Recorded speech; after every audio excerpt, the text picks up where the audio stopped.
In this episode, we learn about Roy, the TV quiz champion, and we share a very scary ride in a plane in Papua New Guinea. Welcome to Young Roy, a show which explores the adventures and misadventures of Roy Giesemann and the people, places and events that have influenced his life. Welcome to episode number 4 of Young Roy, and on the line I have the man himself, all the way from sunny Melbourne. It's Roy. How are you, Roy? Yeah, lovely to hear your voice, Peter. I'm fine, thank you. Oh, that's great. Now, last week we mentioned that there was a big football match happening, the AFL Grand Final for 2016, Western Bulldogs versus the Sydney Swans. We were both barracking for the underdog, the Western Bulldogs, and would you like to announce who won? Yeah, well, the Western Bulldogs won, Peter, and it was a great win for so many people, and especially in the Footscray area. There are some people there who haven't had the Footscray colours off their body since the match finished. They've been wearing the colours to bed and out every day, and one person was on the radio only this morning reiterating that statement. Oh, crikey. Yeah, as long as they haven't had them tattooed on, that's the main thing. But yeah, no doubt some people will have. So I'm sure of that. Yeah. In this day and age. Okay, now in our episodes we have a number of different segments, and we're going to cover 2 today. One of those is an achievement, and another is a scary moment. So we'll get to the scary moment a bit later. The title of that is Mayday Madang. Now, if you think of the words Mayday, that throws a bit of terror into people's minds. So we'll get to that a bit later. But first of all, we're going to talk about an achievement.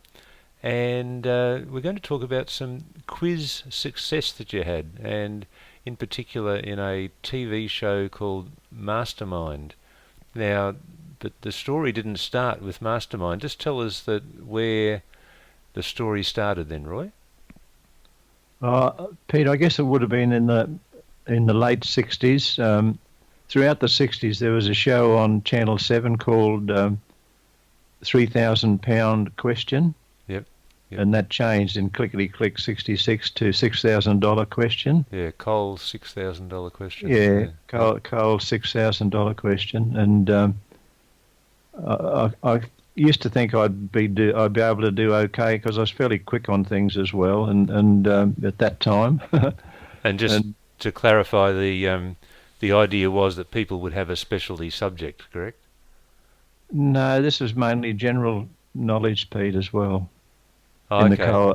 the Coles, it was the mastermind side of it that had the specific subject suitable to your needs. Yeah. Right, so Coles was just open. Yeah. And so I went to Melbourne, I guess around about 1970, and went to this motel between, can't remember the name of it, between Queen Street and St Kilda Road, and I'm pretty sure this is where all the contestants for the Cole $6,000 Question stayed. Mm-hmm. And that's where I went for an interview with Roland Strong and his hostess. Yep. You flew over there from Adelaide? From Adelaide, Pete, yep. yeah. Yep. And I was with them for quite some time, and it was both interview for personality-wise, I guess, and questions as well. And then about a week or two later, I got a letter in Adelaide to say I had been accepted. And just as I was getting prepared to go, a few weeks later, Channel 7 pulled the plug on the program. Which had been going for a number of years, actually, hadn't it? I'd say many, many years. But it was very popular to my mind. But even a young chap like you would remember it, Peter. Oh, I remember it. Yeah, I remember it. Yep. Okay. And yeah, so how did you feel then when you'd done all that study and you'd been accepted and you're psyching yourself up to be going onto TV, and then all of a sudden you get word that they've pulled the pin? Yeah, no, I was disappointed, Peter. Anyway, I just waited, and another opportunity came along to after about 1977 with Channel 10, and that's the quiz game you mentioned earlier there, a Mastermind. Yep. So the host of that was Chad Hayward, is that right? early on, and then it became someone who became a very close friend of mine, Peter, and I'll talk about him later if I could, Gary Meadows. Oh, right, yeah, yep. And lovely person he was, and we were close friends, and I'll tell you a few things that happened later on, if you like. Yeah, sure. But the first, it went for probably about 2 to 3 years, I reckon, and it was always done from universities. Okay, to give that intellectual slant, I suppose. Yeah, little knowing the type of contestants they had, like me. But anyway, Adelaide University is one that comes to mind, and several other universities. Look, I guess the one I was so proud to go to was St Lucia, Peter, because it was my home state. Okay, yeah, in Queensland, Brisbane. Yeah, in Brisbane, yeah. I was very proud of that. But I'd say that the two leading, the ones that come to mind were just, to me, off the planet, Peter. It was Flinders University. Yep. And Gary Meadows asked the questions. And Peter, I got 22 right in 2 minutes out of 24. Now, just tell us the format of the show, Dad. Because it was based around having a specialty topic, wasn't it? Oh yeah, in my case it was Caulfield and Melbourne Cups. Yeah. And so, at that time I sort of knew quite a lot about them, and still remember a lot, I guess. And then, so they could ask you any question to do with anything to do with Caulfield or Melbourne Cups, which are two of the famous racehorse races here in Australia. And it could be to do with winners, second, third, last jockey. Colours. Yeah. Okay. The whole deal, P, and going as in the Melbourne Cup 1861, and I think Caulfield's 1867, something like that. Mm. Yep. So there's a lot of facts and figures to get your head around, and both races had a long history. So when was the first Melbourne Cup? Yeah, 1861, Peter. Mm. So, and just on reflecting on that, if you don't mind, and I'm not trying to sidestep anything, but in 1961, 1960 was the 100th running of the Melbourne Cup. If you can picture that, 1861 to 1960. Yep. And Murray and I came down, arranged for our 2 months, every 2 years leave to come down from Mobil Oil in Papua New Guinea, so as we could fit that in our agenda. So we left Brisbane and left our 3 children with people in Brisbane, and drove down to Melbourne, stayed with Ron and Joan and their 3 children, Felicity, Matthew and Margaret, and how we all fitted in the house, I don't know, but I don't remember anything being cluttered. But here's what I wanted to mention about it was, if you can picture coming from New Guinea, and the maximum temperature on that second Tuesday in November in 1960. This is coming into summer. Yeah. Yeah, was 49 degrees Fahrenheit, or not quite 10 degrees centigrade. Oh no. Oh, Peter, it was. You got no idea. You wouldn't have even owned a jumper, would you? No, I never owned an overcoat until about Anne got me to buy one about 2 years ago. Wow. So that was quite an expedition then, to get from New Guinea down to Brisbane, then drive down to Melbourne. So and essentially for some time off, but also to go to the Melbourne Cup. Yeah. And Ron came back with us to Brisbane so as he could spend time with Dad, Peter. He came back in the car with us. Yeah. Now, seeing you're such an expert on Melbourne Cups, who won the 1960 Melbourne Cup, Roy? It had a lot of jinx about it, Pete. High jinx, you mean? Yeah. Yeah, I think Billy Smith was the jockey, but no, it was Tulloch was in it and ran 7th, Peter. Oh, was he the favourite, was he? Oh, yeah, he was. Everyone loved Tulloch, Peter. Mm. But interference stopped it from winning. But look, we went back on the Saturday mainly because it was a weight for age race, and and we just had to see Tulloch win a race, and sure enough, he won by something like 6-7 lengths or something. Hmm. Now, you mentioned that was the 100th running of the race. So are you saying that during World War One and World War Two, the race was run every year still? Correct, Peter. Wow. Because a Look, lot Pete, of sporting activities got put on hold over that time. yeah, but one of the reasons was, look, Pete, the troops overseas needed something, you know, Mm. and that was just something they could give them, evidently. Mm. Yeah, it certainly brings the country together, doesn't it? Oh, mm-hmm. Yeah. Yeah. So, no, that's great. Now, let's get back to that night you're talking about where you get 2 minutes to answer as many questions as you can on Caulfield and Melbourne Cups, and you're ploughing through them, and you end up with how many? 22. But here's the punchline, Peter. No one had ever been asked 20 questions before. Uh-oh. And so that the maximum Gary had to ask was 24, and he said, Roy, I've never been so scared in all my life. Because he was going to have to make up a question. Yeah, you're spot on. And I remember the last question. I think it was the first grey horse to win the Melbourne Cup. I think it might have been Tory Boy or something like that. But I answered the 24th question as well, so I fitted in as the bell went. Wow. But he said, Roy, you've got no idea how scared I was. Now, what was on the line that night when you answered those questions? What level were you at or whatever? Oh, Pete, they had, as I say, it went for at least 2 to 3 years, and they had so many semi-finals. If you look upon a semi-final as being the time before the final, that was not the case. You know what I mean? Mm-hmm. Just seemed to go on and on. But I did win that night, and I was so proud of it, Peter. Mm. So you win against, what, 2 other contestants? Or? Yeah, 2 other contestants, yeah. Yeah, okay.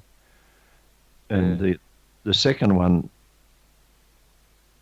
do you want me to give you the second one that I really scored the jackpot was at Macquarie University in Sydney. Yep. And in the previous era, everyone in Australia knew and loved Barry Jones. And for 8 years, he just ruled supreme on TV quiz with Pick a Box. Yep, BP Pick a Box, yep. Yeah, and won, over 200, I think 200 straight games before he met the English teacher from Sydney Grammar, John Morris. Oh, okay, yep, yep. And this night at Macquarie University, there were 3 of us. One of them was John Morris, and his subject was English. And mine was Caulfield and Melbourne Cups. Yeah. And I won, Peter. Oh, wow. And I went back to the Wentworth Hotel, and they supplied a taxi. Went back to the Wentworth Hotel, and I shared it with the waitress there about what had happened. I was so proud. I felt really proud. Gee, you would, yeah. So John Morris, lovely person. He took it well and everything, Peter. And if you remember the hem at all, he had a beautiful smile. Yeah, I do, yeah. Mm. Yeah. So the doyen of Australian quiz shows was Barry Jones. John Morris has beaten Barry Jones, and Roy Giesemann beat John Morris. Yeah, Pete, wow. with a head full of useless information. So if we look up Barry Jones' Wikipedia page, we'll find that fact there somewhere, will we? No, Pete. I doubt it anyway. No, yeah. I doubt it. Anyway, we've recorded it now, so that's great. Yeah. But I can assure you it did happen, and I cried with joy that night. I just couldn't believe it. Now, what sort of stakes were you playing for? What sort of prizes or money was on the line? Pete, you kept getting checks from some island in the Pacific. And not good. Maybe 100, 200, 300. I think 500 is the most I ever got. But in those days, it was, I thought it was great. Oh, yeah, yeah. So I had in my mind you might have won $5,000. Is that not right? No, I'm not sure, Pete, what the final one was. But yeah. I was really proud of what were the checks I used to get. Yeah. So do they give you money? Is it just for what you actually win on the show, or do you get appearance money as well? No, appearance money, Peter. Yeah. Yeah. Okay. Yeah. Yeah. Yeah. No, that's a great moment in your life. Now, I remember back then you studying and the double bed. You're on the double bed and you had notes everywhere. And now there's a way you studied too, and I don't know how you learnt this, but you were right into acronyms. So share with us about how you taught yourself to remember things, Dad. Yeah. Well, one thing I hit on was the number 0, Mm. and this allowed me really to remember every 10th Melbourne Cup, and that gave me a centre point, a starting point for. And the letter was O. Yeah.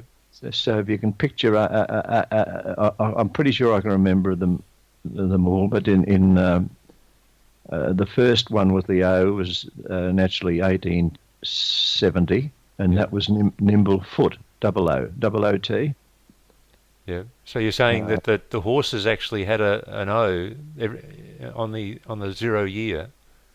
The horse, Yeah. the winner happened to have an O in it. Yeah, not everyone, but most of them did, and that gave me a good starting point, Okay. So as I say, nimble foot, and then the next three were not, but they were like 1890. Everyone in the world would know. Everyone interested in horse racing would know that Carbine won the Melbourne Cup in 1890 anyway, if you know what I mean. And he become, I'm sure, Peter, his breeding has proved the best of any stallion ever in the world, on all continents. Carbine, yeah. Okay. Wow. But come to 1910, Comedy King, CO, Yep. Comedy King, and then 1920, Poitrel, O, P-O-I-T, I think you spelled it, Poitrel. Yep. And of course, in 1930, everyone in the world knew that Farlap won in 1930. But then we get back to 1940, Old Rowley, 2 O's. And I think it was 100 to 1 too, by the way. So in 4 years' time, in 2020, if you're looking for a horse to back, are you suggesting we should look at one that's got an O in the name? Oh, maybe, Pete. See, 1950 was Comic Court, OO. Yeah. In 1970, Baghdad Note, NO. And in 1980, I got out of it because the horse had, sure Johnny Letts wrote it, but the horse's name ended in Ball, Belldale Ball, which is an O, isn't it, in effect? That's right, yeah. And then 1990, I'd always remember that because Murray and I were in the winning post with Ampol, and Kingston Rule won that one. And come the year 2000, I went that year with a group from Adelaide, including Colleen Peter. And although it didn't have an O in its name, Brew won it, but Brew was by a previous Cox Plate winner, Horlicks, H-O. Okay. Yeah. But it's just something, it gave me a centre point, so like Comic Court, and then I remember Delta, Delray, Wadella Rising Fast, and Topero and Straight Door, I think, come after that. But when you got something to start with, you can always remember it a lot easier. So you would just dig and look for little memory hooks. Yeah, and for instance, there were 300 to 1 winners, but I remember that by the number 2, TWO, the Trump, Wotan, and Old Rowley. If you can get what I mean. Yeah, yeah. And you don't forget it once you've locked it in. Yeah, no, that's amazing. So any other little examples of how you taught yourself? Because you had not only winners, but in you would have had first, second, and thirds as well, and you would have had weights and times. Yeah, times are important, Peter. Yeah. Yeah. And as you say, the weights were sometimes asked, sometimes colours, not often colours, but sometimes. Mm-hmm. And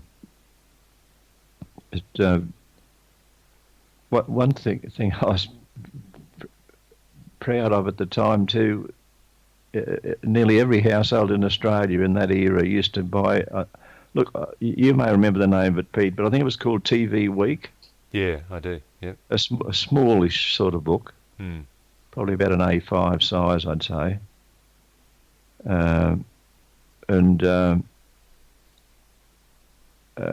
was on the front page with Chad and the hostess of that, my photo. Yeah. Well, I've actually got the original copy of that.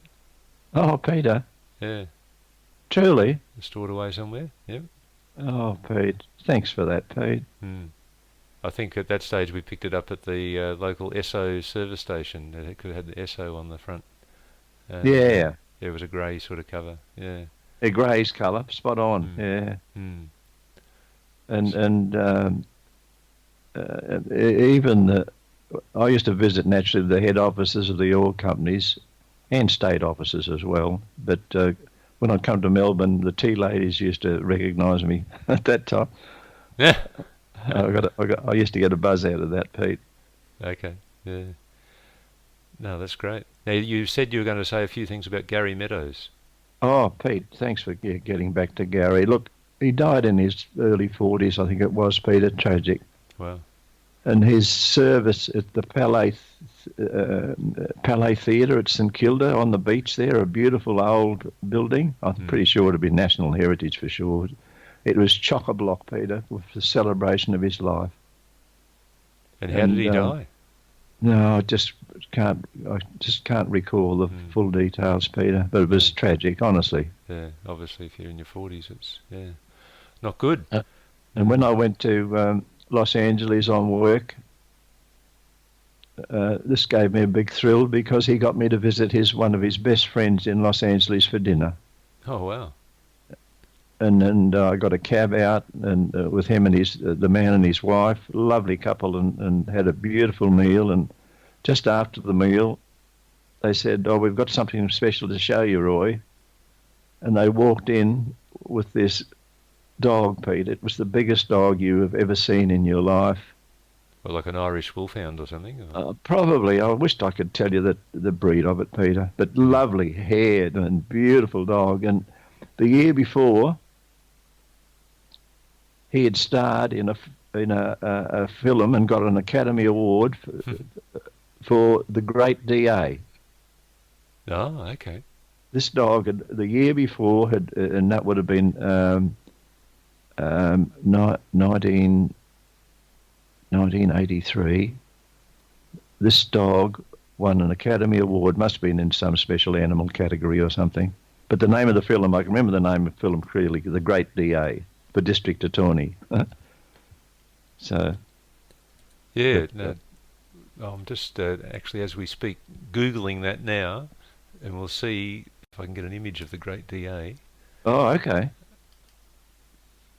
I'm sure that's the name of it, Peter. I've never thought to Google it. I should have done. Yeah.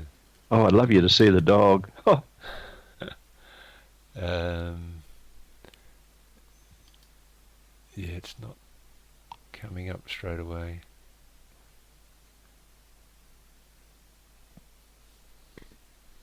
No, so we might have to come back to that at a later stage. Yep. But great memories of some time where you put yourself to the test, Dad, and you came through with flying colours. So well done. So over how many years, from starting your study at Coles, for your Coles $6,000 or £3,000 question, through to the end of the mastermind? So roughly how many years would that have been?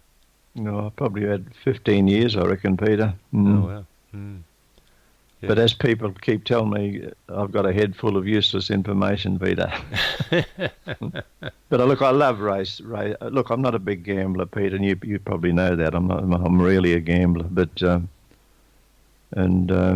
I like less and less when I see the whip being pulled out. But a racehorse is a joy, Pete. You know. Oh, they're beautiful animals. When you see them in the mounting yard before the race, they're just amazing, aren't they? Oh, You know, one of the best smells in the world is the smell of a horse, I reckon. yeah, spot on. Yeah. So, okay, well, let's now move on to a scary moment in your life. And as I alluded to before, we're going to talk about a plane flight in New Guinea. Tell us about this plane flight, Dan. Yeah, well, I think it was every 12 months, someone would come from Melbourne head office to inspect because aircraft refueling is so important, Peter, to inspect facilities at all the different places where we were responsible for and supplying the fuel. Mm-hmm. And why this person from head office would come up would be to check that the equipment was all 100% okay, and also check that the people who are doing the refueling were certified and their methodology was perfect, you know. And I think the year would have been 1961. Ray Paulson came up from head office, and one of the places we needed to go to was Daru. And so where's that from? Port Moresby? it's about 450 kilometres west of Port Moresby. Okay. And as a matter of interest, see, Daru is less than 200 kilometres from Cape York, Peter. No, so wow. It's close to Australia, isn't it? It is. So this day we hired a C-170 single-engine Cessna, and and a pilot, and a 24-year-old pilot, yeah, and Max Shields, the marketing manager for Papua, came as well. So there's 3 mobile oil people and the pilot, and off we go. And it's probably, I can't remember the detail, but probably 3 to 4 hours, Pete. It seemed a long time anyway. And with the little drone of the motor, and I was sitting up front in the right-hand seat, and Max and... sorry, Dad. Now, New Guinea's full of mountains, so I assume you're flying in and around mountains and stuff, are you? No, just water. Oh, okay. Mainly water, Peter. Right. So we're going along the southern coastline of Papua. Okay, yep. Well, it's PNG now, as you know, Papua New Guinea. Yep. In those days with Papua, but so it was mainly water, and so the scenery wasn't big, but the drone of an engine, and I still do it now when I get on an aeroplane. I tend to go to sleep pretty easy with the drone of a motor, you know. And so I dozed off, and probably 2 to 3 hours, 2.5 hours into the flight, I hear this voice screaming out, "Mayday, Madang, Mayday, Madang, Mayday, Madang." I woke up, Peter. Wow. Now that's the pilot, I assume? Yeah, he's on my left in the pilot seat, and I'm in the right-hand seat. And as I say, Ray and Max were in the 2 seats behind. It's only a 3-seater plane, 3-passenger plane. And when I looked at the propeller, you could see it, Pete. Oh no, you're not supposed to see it because it should be moving so fast you can't see it. It was to put it in 3 words, in my face. So what had happened? It stuffed up the turning of tanks, and we were 12,000 feet. Yeah. And he kept giving Madang messages on what height he was, 7,000, 5,000. So he's just gliding at this time. He's spiralling, he's spiralling down. And he's run out of fuel in his mind. Yeah. He's spiralling down, and the last one he gave was we're now at 1,200 feet, and Pete, I can still see. I can't tell. We're over the delta of the Fly River, right? Yeah. And it's an amazing scene, the delta of the Fly River. The muddy water goes out maybe 50, 60 kilometres, Peter. Okay. And you can see a circle. It is sort of a half a circle you can see, but we're flying over these mud-crested islands, and there are some big islands in the mouth there. I think it's Kuia and Peruta are big islands, but I'm pretty sure the one we went over, which was more on the direct flight path, was Amuda Island. But these are just islands which are mainly silt with some coconut trees in them, Peter, or palm trees. What's his plan? He was going to land on this island. He told them the name of the island, and I can see these are they coconut trees, they'd be, Peter, wouldn't they? I think, or palm trees. Palm trees, yeah. Yeah, so, and they were bent over at the top. The fear factor in the plane from yourself and your two mates. Oh, we'd just prayed, Peter. And I kept asking him, are you sure? I kept saying, are you sure you've got the valving right? And he kept fiddling around and flying around, and Peter... What happened? Pressed the starter, and it started. And that's because he's switched from an empty fuel tank to a full fuel tank? To another fuel tank, yeah. Wow. He got suspended for several months, unfortunately for him, I guess, but DCA were very strict up there, Peter. And you know, the person who was on the reception at DCA and heard the Mayday call coming in. Who was that? My darling, Murray. Wow. But she didn't know it was my plane, you know, she just knew it was a plane in distress. But, Yeah, did you have a part to play in him sorting out that? I mean, you were questioning him. I think the questioning would have helped, Peter, because we were you know, there's no way this silty island with some mangroves and a probably half a dozen coconut trees bent over at the top. You couldn't land. You would have flipped. Yeah. Oh no, you couldn't land there, Peter. It's just not possible. And you were 1,200 feet from the ground. When he got the starter, it started the motor. Wow. Now, what was the reaction from you and your mates at that stage then? Oh, Peter, when we got to Daru, I've got to admit we bought a slab. A slab of beer. What's that? Bottles of beer, is it? Yeah. So not much work was done that day. No, Ray did the inspection part of it, but I don't think Max did any marketing calls at all. No. Oh, it was an unbelievable feeling, Peter, because to be quite honest, we'd just, you know, it was curtains, to use a word. So I've been looked after, Peter. You know, I'm so thankful for that and many other things in my life. Yeah, no, that's definitely fits under the category of a scary moment, that's for sure. And I'm glad you're here to tell the tale. And I hope people at home have enjoyed listening to it, because it is good you're here to tell that tale and to talk about Mastermind today. So now I've just done a little bit of research, Dad. The name of that movie, it was The Shaggy DA. Oh, sorry, Peter. Yeah. Yeah, The Shaggy DA. Yeah. Has it got a photo of the dog, please? Oh, yeah, this huge, big, white thing with hair all over its face. Yeah. Oh, Peter, thanks for that. I'll tell so many people now. Yeah.